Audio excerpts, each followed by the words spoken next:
the Toyota Supra. It's been in Forza Horizon 4 for quite a little bit now, and its 1600 horsepower is pretty fast. Now the thing most of you might not be thinking about is what could it be doing besides saying, hey, Toyota's back in video games because they have a dumb marketing team? Well, it could be doing a lot more than what you think, because if you really think about it, the Supra is the only car in the game that has realistic tuning. And by that, I mean if you typically max out a 2JZ, like fully forge all the parts, yeah, you'll typically be around like 1600 to 2000 horsepower.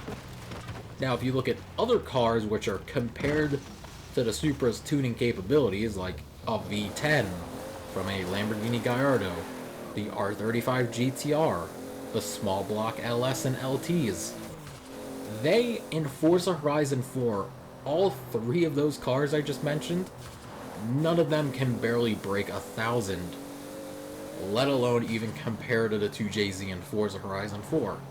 So what could possibly be a thing in the future of the Horizon series, in Horizon 5 or maybe even Motorsports 8, is having realistic maximum power from an engine?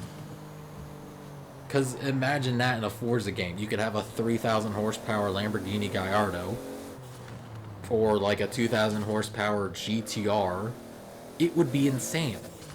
Because then think about it, more cars would be usable. You could have 1,000 horsepower Evos without having the LS swap.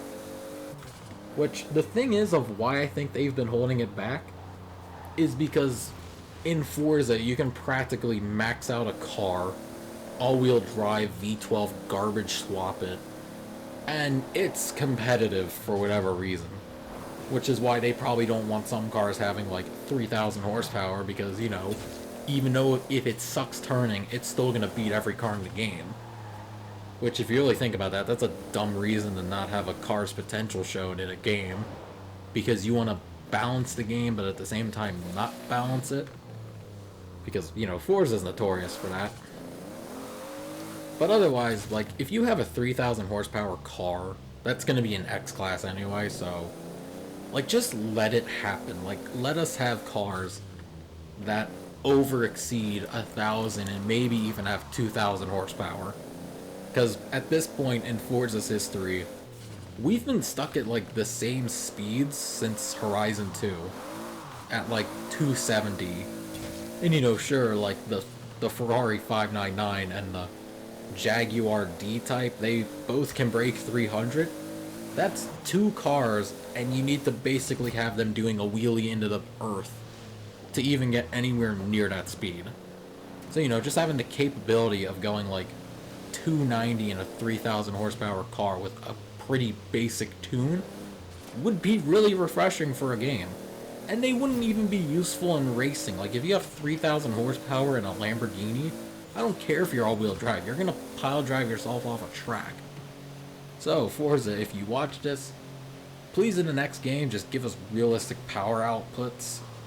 Because, let's be honest, they're not going to be OP at racing. And let's be honest, if somebody's winning in a car like that, they probably deserve to because they're good at the game. But otherwise, hope you guys enjoyed this video. Like, rate, comment, and subscribe, and I will see you all in the next video. I'm out. Peace.